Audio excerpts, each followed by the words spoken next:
नमस्कार, विंध्या टाइम्स में बहुत स्वागत है आपका और आपके साथ मैं हूं विवेक। रीवा जिले की स्वास्थ्य व्यवस्था।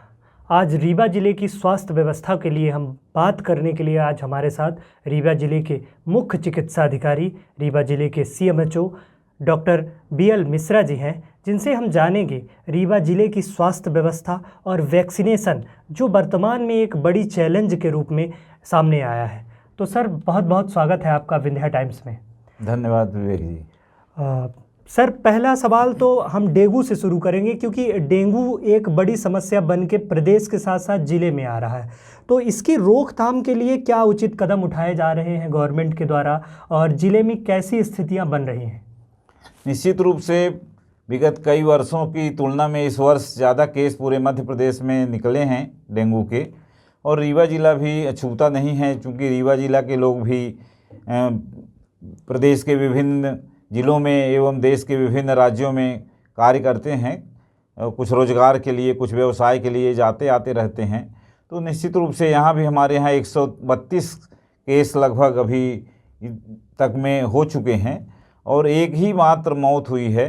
और इसके रोकथाम के लिए हमारी सतत रूप से कलेक्टर साहब के निर्देशन में जितना नगर निगम का अमला हमारा कमिश्नर साहब के साथ में और हमारे स्वास्थ्य विभाग का मलेरिया अधिकारी, जहाँ भी पॉजिटिव आता है वहाँ पे प्रतिबंधात्मक कार्यवाही की जाती है। वहाँ पे फॉगिंग करना, स्प्रे करना, उस मरीज़ को अलग करना अन्य मरीजों की तुलना में, ताकि दूसरे लोग भी प्रभावित ना हो सकें, उनको दवाई देना या जांच कराना। इस तरह से केस बढ़े हैं। हमारी पूर्ण रूपेण कंट्रोल है और रीवा ज़िले में हमारे ऐसा कोई भी रोगी नहीं है कि इस मोहल्ले में एक घर से कई रोगियों का हुआ हो या एक व्यक्ति से संक्रमण फैला हो। जैसे ही पता चलता है, हमारी पूरी टीम एक दिन के अंदर वहां पहुंचकर प्रतिबंधात्मक कार्यवाही करती है। और हमारे कलेक्टर साहब और कमिश्नर साहब स्वयं भी बस्तियों में जाकर माननीय मुख्यमंत्री जी का जो डेंगू पर प्रहार कार्यक्रम स्टार्ट किया था, तो उसमें घर घर जाके देखना कि यह टंकी में, गमले में, कूलर में जो पानी रखा हुआ था उसका स्वतः निरीक्षण किया है और पूरी तरह से स्थिति नियंत्रण में है। रीवा जिले में कोई कठिनाई या इस तरह की समस्या नहीं है। ठीक है सर, एक वैक्सीनेशन, क्योंकि देश में 100 करोड़ वैक्सीनेशन हो चुका है, ये एक बहुत गौरवान्वित विषय है। रीवा में वैक्सीनेशन के क्या आंकड़े हैं? कितने डोज फर्स्ट डोज लग चुके हैं और कितने ऐसे व्यक्ति हैं जो सेकंड डोज के लिए बचे हुए हैं? क्योंकि ये एक चैलेंज है, वैक्सीनेशन भी एक चैलेंज है, इसे आप किस तरह देखते हैं? निश्चित रूप से वैश्विक महामारी है कोरोना, और हम सब लोगों ने पहली लहर और दूसरी लहर को सब ने देखा है बहुत नज़दीक से। अभी बहुत दिन बीता भी नहीं है और बहुत ही अच्छा सराहनीय प्रयास रहा हमारे भारत शासन का, माननीय हमारे प्रधानमंत्री मोदी जी का, जिन्होंने लगातार अल्प समय में इतनी अच्छी उच्च गुणवत्ता की वैक्सीन, जिसको विश्व स्वास्थ्य संगठन ने मान्यता दिया और देश के विकसित कई देशों ने उसको मान्यता दिया, और कोविशील्ड और कोवैक्सीन। और हमारे ज़िले में अभी तक में 28,31,000 जनसंख्या है और 17,62,000 लोगों को लगाने का लक्ष्य रखा गया है मध्य प्रदेश शासन द्वारा, जबकि 16.5 लाख लोगों ने फर्स्ट डोज लगवाया है और 8.5 लाख से ज़्यादा लोगों ने सेकंड डोज लगवा लिया है। पहली डोज 94% लोगों ने लगवाया है, 18 वर्ष के ऊपर के लोगों ने, और 50% हम आज पहुंच गए हैं सेकंड डोज वाले ने। ये बहुत अच्छी स्थिति है। मध्य प्रदेश में हमारा ज़िले का रैंक अच्छी स्थिति में है।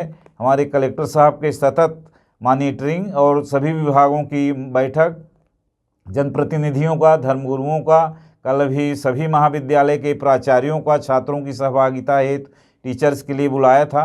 कोई समाज का वर्ग ऐसा नहीं है जहाँ तक जन जागरूकता के लिए या प्रयास न किया जा रहा हो। इसी का परिणाम है कि हम 50% से अधिक पहुंच गए हैं। ये 50% संख्या ये ना माना जाए कि 50% बचे हैं। जो ये 84 दिन में जो हमारा टीका लगता है, तो जिसका ड्यू होता जाता है 84 दिन, वही हमारे पात्र कहलाते हैं। आज की डेट में लगभग 2 लाख लोग ऐसे बचे हुए हैं जिनका हम टीका लगा रहे हैं। सतत रूप से हमारी प्रदेश सरकार ने हर बुधवार, यानी 10 नवंबर, 17 नवंबर ये बीत गया और 24 नवंबर को फिर से हुआ, और 1 दिसंबर को महाअभियान की तर्ज पर मुख्यमंत्री जी ने निर्देश दिया है।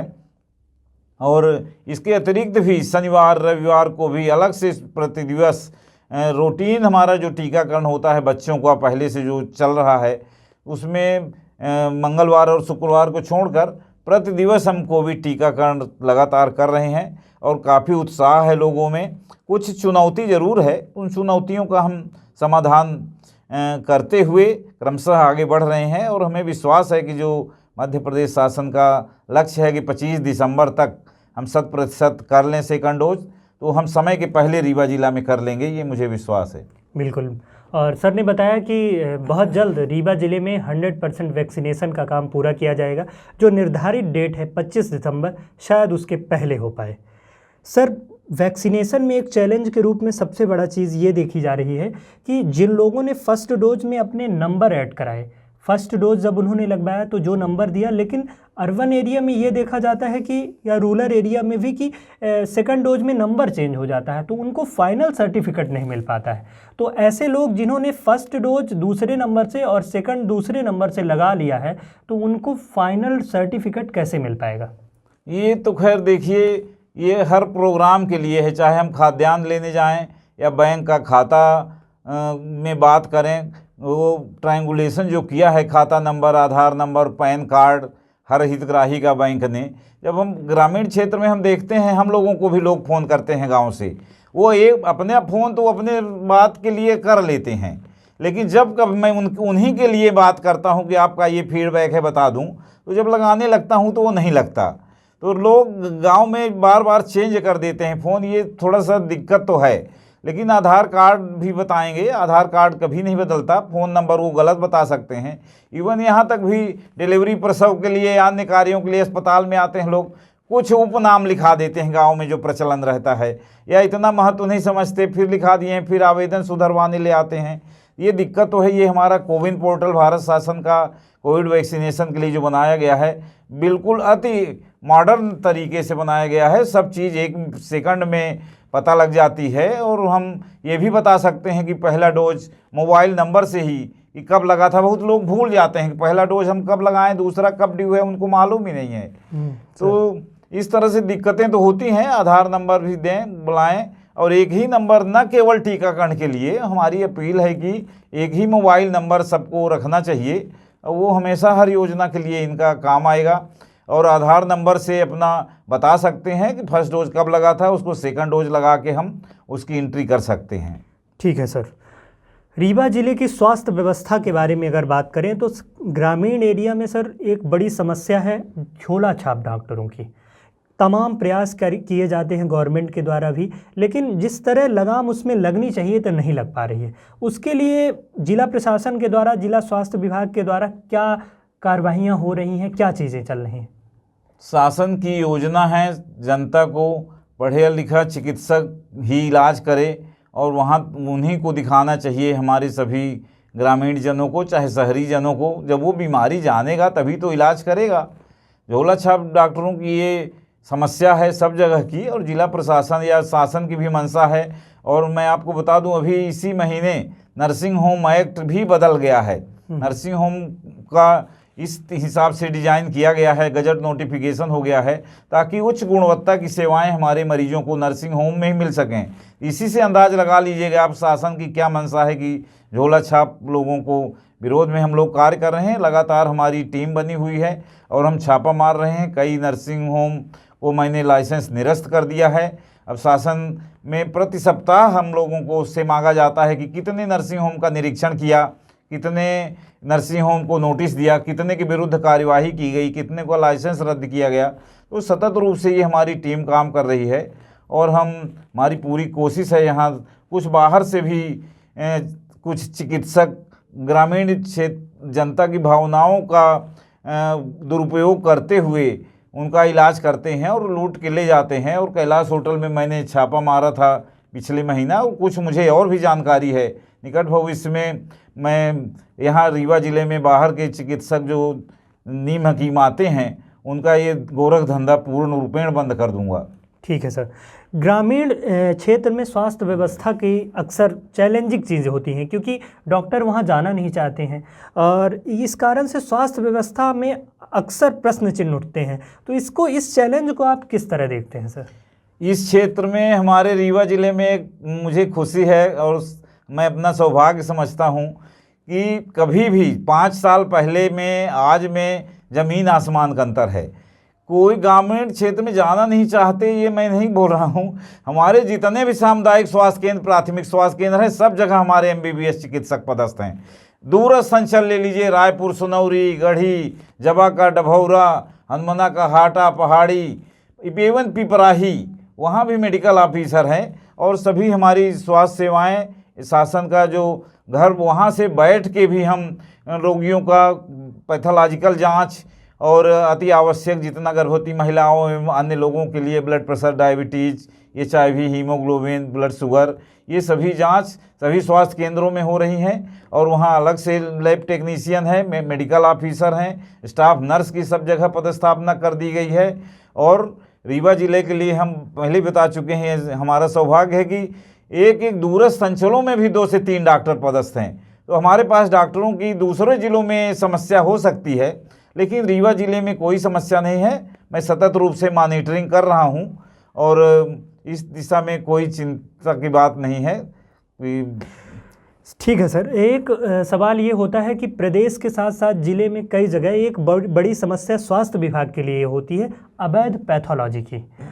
तमाम जगह देखा जाता है, रीवा ज़िले में भी कई जगह ये देखा जाता है कि अवैध पैथोलॉजी संचालित की जाती है और ये स्वास्थ्य विभाग का एक बड़ा चैलेंज माना जा सकता है। इसे किस तरह से काबू किया जा सकता है सर? निश्चित रूप से बताया हमने ना, हमारी कमेटी बनी हुई है, सतत रूप से शिकायत भी मिलती है या ना भी मिले तो रूटीन में हम निरीक्षण करते हैं। और उसके पास वो CMHO के अनुमति से ही कोई पैथोलॉजी चला सकता है, कोई क्लिनिक चला सकता है, कोई नर्सिंग होम चला सकता है। कई डेंटल क्लिनिक्स का भी शिकायत मिली है, मैंने नोटिस दिया हुआ है। 15 दिन में आप पंजीयन करा लीजिए, लाइसेंस ले लीजिए, रजिस्ट्रेशन करा लीजिए, अन्यथा आपकी क्लिनिक को सील कर दूंगा। तो यही हाल पैथोलॉजी का भी है, मिल जाएगा। अभी न्यू बस स्टैंड में ही मैंने 15 दिन पहले उस पैथोलॉजी को सील किया था। तो जहाँ भी है शिकायत यदि मिलेगी, मेरी जानकारी में होगा या सतत रूप से हम निरीक्षण हमारी टीम करती है, मैं भी जाता हूँ, तो मैं सख्त कार्यवाही करूँगा और FIR भी कराऊँगा। ठीक है सर।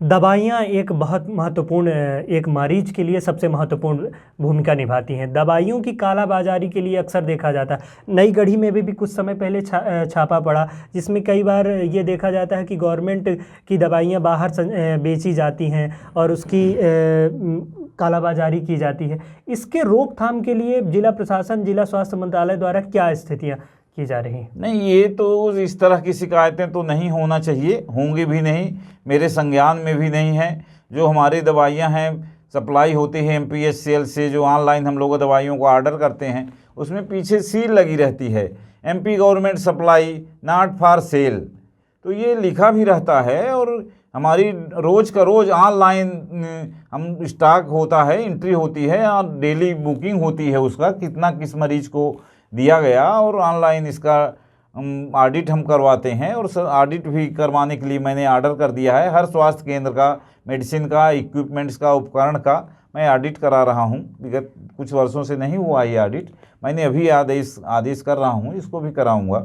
ठीक है। ये शिकायत तो अभी मिली नहीं है, ना होना ही चाहिए, मेरे रहते होगी भी नहीं। बिल्कुल बिल्कुल, यही उम्मीदें हैं कि स्वास्थ्य विभाग एक अच्छी तरह से काम करे, क्योंकि डॉक्टरों से बहुत उम्मीद होती है। एक सर ये होता है कि अक्सर डॉक्टरों की जो प्राइवेट पैथोलॉजी या प्राइवेट क्लिनिक जो चलती हैं, उसमें फ़ीस का निर्धारण नहीं होता है। एक ऐसा फ़ीस का मैक्सिमम फ़ीस की एक निर्धारित होनी चाहिए कि आप उससे ऊपर नहीं ले सकते। तो क्या ऐसा भी किया जा सकता है क्या प्रदेश के साथ साथ ज़िले में भी? अभी फीस का तो ऐसा कुछ नियम नहीं है हमारे ख्याल से, और मैं इसको पता करूंगा। आप बोल रहे हैं तो कितना फीस ले सकते हैं, लेकिन ग्रामीण क्षेत्र में हमारा कृषि प्रधान जिला है और यहाँ रोगियों की पेइंग कैपेसिटी भी नहीं है। तो ये हमेशा हमारे चिकित्सकों को हमेशा ये ख्याल रखना चाहिए, हमको स्वस्थ रखना है हर चिकित्सक को, हर मरीज को, तो उसको जेब के हिसाब से उसका इलाज करना चाहिए। और हमारे शासकीय व्यवस्था में, ये प्राइवेट प्रैक्टिस की बात है, अस्पताल में तो आता है हमारा पूरा निर्देश है, या शासन का भी निर्देश है कि एक भी गोली बाजार से न लिखी जाए, सब दवाइयाँ हम अस्पताल से देंगे। सारा, चाहे कोई ऑपरेशन होता हो, इलाज होता हो, और पूरी व्यवस्था हमारे हॉस्पिटल से है। प्राइवेट में भी जो जाते हैं न्यूनतम खर्च में उसका इलाज होना चाहिए। ये हमेशा हर चिकित्सक को ध्यान में रखना चाहिए। ठीक है सर। एक सवाल कि कोविड काल बहुत विषम परिस्थितियों का काल रहा, क्योंकि डॉक्टर और स्वास्थ्य विभाग के लिए सबसे चैलेंजिंग समय रहा।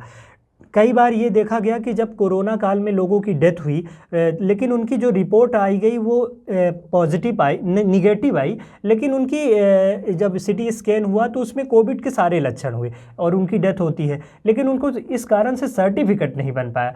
तो क्या ये चीज़ें में क्या किया गया कि उनकी सर्टिफिकेट अगर कोविड से हुई तो बन सके, जबकि उनकी रिपोर्ट निगेटिव आई है?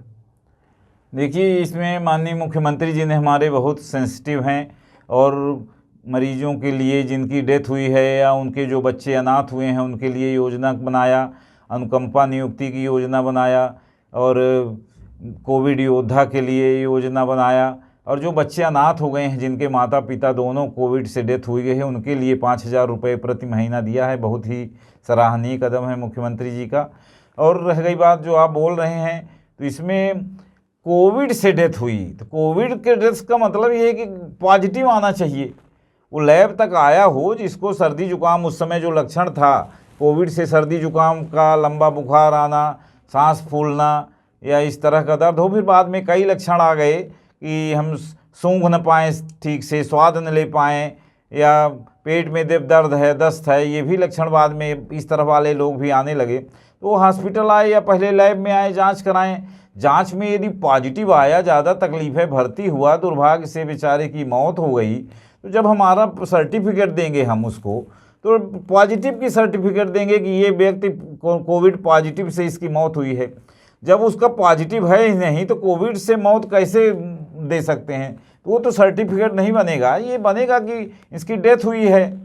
हाँ, ये बहुत से मरीज़ हैं, मैं सहमत हूँ, मैं भी विशेषज्ञ हूँ, चिकित्सा विशेषज्ञ हूँ, मैंने भी नज़दीक से मरीजों को देखा है। तो बहुत से लक्षण ज़रूर हैं उनके, सीटी स्कैन में लक्षण हैं और सारे लक्षण थे, लेकिन वो पता चला लैब तक पहुँचे ही नहीं, जांच नहीं कराया, तो उनकी रिपोर्ट पॉजिटिव देना तो संभव नहीं है। मेरा भी व्यक्तिगत अनुरोध है कि ऐसे मरीजों का भी जो शासन की योजना है, कुछ हमारे मुख्यमंत्री जी ने भी इसी में कई बार बोला भी था, पूरे प्रदेश के क्राइसिस मैनेजमेंट के लोग मांग भी करते थे कि इनके लिए भी शासन का योजना होना चाहिए, मेरे भी विचार से होना चाहिए। तो इस दिशा में यदि कुछ होगा, लेकिन प्रमाण पत्र पॉजिटिव का उनको नहीं बन पाएगा। ठीक है सर। एक अंतिम सवाल, रीवा जिले में स्वास्थ्य विभाग के लिए कौन सी प्रमुख चुनौतियों के रूप में आप देखते हैं? रीवा जिले का पूरे प्रदेश में ही कहें, शिशु मृत्यु दर, मातृ मृत्यु दर शासन की प्रमुख योजना होती है। उसका मूल्यांकन सरकार का कि कैसा स्वास्थ्य विभाग काम कर रहा है, दो बिंदु पर ही होता है, शिशु मृत्यु दर और मातृ मृत्यु दर। कितने बच्चों की डेथ हो जाती है, नवजात शिशुओं की डेथ हो जाती है, 5 वर्ष तक के बच्चों की डेथ हो जाती है, हमारी गर्भवती महिलाओं के प्रसव के दौरान मौत हो जाती है। तो इसको मैं चुनौती के रूप में लेता हूँ, ये भी सर्वोच्च प्राथमिकता है। और गर्भवती महिलाओं की देखभाल के लिए मैंने अभी पिछले 29 अक्टूबर को पूरे ज़िला में एक साथ 10,000 गर्भवती महिलाओं को मैंने आयरन सुक्रोज का इंजेक्शन लगवाया है। हमारे सभी 150 से अधिक स्वास्थ्य केंद्रों में एक साथ एक दिन में 10,000 कितनी संख्या होती है इसका अंदाज़ लगा सकते हैं। सभी गर्भवती महिलाओं को ये इस तरह का प्रयोग मेरे मन में निजी था कि बहुत बार मैंने देखा कि हमारी गर्भवती महिलाएं ही खून की कमी से ही बेचारों की डेथ हो जाती है। बिल्कुल। और इसको मैंने एक चुनौती के रूप में अपने जीवन में, मुझे अच्छा ही नहीं लगता कि किसी प्रसूता की मौत डिलीवरी के समय हो खून की कमी के कारण। इसको मैं चुनौती के रूप में, मैं सीधी में भी मुख्य चिकित्सा अधिकारी था, वहाँ भी मैंने इसको लिया और 4700 महिलाओं को एक दिन में वहाँ टीका लगाया, वहाँ की जबकि आधी आबादी है रीवा की तुलना में, और काफ़ी अच्छा परिणाम था। हमारे सांसद जी सीधी और कलेक्टर सीधी ने भरी मीटिंग में कहा था 4 महीने से एक भी प्रसूता की मौत नहीं हुई सीधी जैसे ज़िले में जहाँ सुविधाओं का बहुत बड़ा अभाव है। तो ये मैं इसको बहुत अच्छा कोशिश कर रहा हूँ और 10,000 महिलाओं को लगा। मुझे लग रहा है 3-4 महीने में रीवा ज़िले में भी हमारे दूरस्थ अंचल है हमारा, 150 किलोमीटर यहाँ से जड़कुल पिपराही आदिवासी क्षेत्र है और 125-30 किलोमीटर हमारा त्योंथर का क्षेत्र है। जो हमारी बॉर्डर के क्षेत्र लोग हैं वो चले जाते हैं यूपी दवा कराने। मैं इन दूरस्थ अंचल के स्वास्थ्य केंद्रों को भी अति आधुनिक या न्यूनतम ऐसी व्यवस्था बनाने में प्रयासरत हूँ कि इनको यूपी न जाना पड़े, बल्कि यूपी वाले हमारे इन स्वास्थ्य केंद्रों में दवा इलाज कराने आएँ। और गर्भवती महिलाओं का इलाज, आयरन सुक्रोज, उनका ये सर्वोच्च प्राथमिकता है मेरी। तो एनीमिया से मौत होने वाली इसको मैं पूरी तरह से रोक दूंगा। तो मातृ मृत्यु दर मध्य प्रदेश में मैं कोशिश करूंगा कि ये सबसे न्यूनतम मातृ मृत्यु दर वाला हमारा ज़िला एक मॉडल के रूप में बने, और ये हमारा जो प्रयास है। और सीधी देख रेख में दूसरा, आयरन फोलिक एसिड की गोली गर्भवती महिलाएं खाती नहीं हैं, तो जब खाएंगी ही नहीं तो निश्चित रूप से कुछ समय में खून की कमी से पीड़ित हो जाएंगी। उसके लिए भी मेरा एक चिंतन है जो मैंने टीबी बीमारी से सीखा था। मैं 16 वर्षों तक यहाँ जिला टीबी अधिकारी था रीवा में, और सीधी देख रेख में डार्ट्स की टीबी की दवाइयाँ खिलाई जाती हैं। उसी तरह से उसको गर्भवती महिलाओं के लिए भी मैंने प्रयोग किया और अच्छा परिणाम रहा। उस घर का सदस्य खिलाए दवाइयाँ, ये जो हमारी आशा बहन जी ले जाती हैं गोली दवा, वो घर के सदस्य को दें, गर्भवती महिला को न दें। वो गर्भवती महिला को घर का कोई भी सदस्य हो सकता है, सास ससुर, देवर देवरानी, जेठ जेठानी, ननद भौजाई, पतिदेव। ये मैं एक सेंटेंस में बोलता हूँ, और मेरा प्रयास है कि हमारे जितने एएनएम बहन जी और आशा कार्यकर्ता इसको रट लेंगी कि घर में कौन कौन सदस्य हो सकते हैं। सास ससुर, देवर देवरानी, जेठ जेठानी, ननद भौजाई, पतिदेव, ये अपने हाथ से सामने खिलाएंगे तो निश्चित रूप से वो गर्भवती महिला को हम एनीमिया से बचा सकते हैं और उसको मरने से बचा सकते हैं। हमारा उद्देश्य है 50% से कम। अभी इसका परिणाम जो मैंने 29 तारीख को इंजेक्शन लगाया है, तो इसका परिणाम मुझे 2 महीने बाद दिखेगा, 3 महीने बाद दिखेगा। तो उन मौतों को हम एकदम आधी से भी कम कर देंगे। दूसरा, टीबी मुक्त रीवा जिला हमारा है। प्रधानमंत्री जी की भी मंशा है कि 2025 तक हम टीबी समाप्त कर दें। चूँकि टीबी मैंने काफ़ी लंबे समय तक कार्य किया है, तो वो भी मेरी प्राथमिकता है। मैं सीधी जिला के सारे मरीजों को ढूंढकर उनको इलाज पर रख के टीबी मुक्त बनाने का रीवा जिला को प्रयास करूंगा। और हर ये अपना जितना कुष्ठ भी संक्रामक बीमारी है, कुष्ठ को भी हर गांव हर महीने कम से कम 40 से 50 गांव हर महीने कुष्ठ मुक्त बनाने का हमारी योजना है। अभी अक्टूबर महीने में 40 गाँव को ज़िले में कुष्ठ मुक्त किया है। हर महीने 40 से 50 गांव हमारे कुष्ठ मुक्त होंगे। साथ ही मध्य प्रदेश शासन की अभी गाइडलाइन है कि 5 वर्षों में मध्य प्रदेश को मोतियाबिंद करने का लक्ष्य फ्री करने का रखा गया है। मैंने 2 वर्ष में इसको लक्ष्य रखा है कि 2 वर्ष के अंदर मैं कर दूंगा रीवा जिला को मोतियाबिंद मुक्त। अभी पहला प्रयोग किया है मैंने। एक साथ 12 जितने नेत्र सहायक हैं पूरे ज़िला में, नई गढ़ी हमारा सबसे छोटा ब्लॉक है, उसी से मैंने शुरुआत की है। और 252 मरीज हमारे मोतियाबिंद के रोगी मिले हैं। इनको कल मेडिकल कॉलेज में बैठक रखा हुआ है ताकि इन मरीजों को मैं बुलाकर और इनका ऑपरेशन करा सकूं। और इस तरह से क्रमशः अन्य ब्लॉकों को भी शामिल करके हर कदम, हर कार्यक्रम को मैं राज्य स्तर से कुछ वर्षों पहले उसको समाप्त करने का मेरे मन में इच्छा है।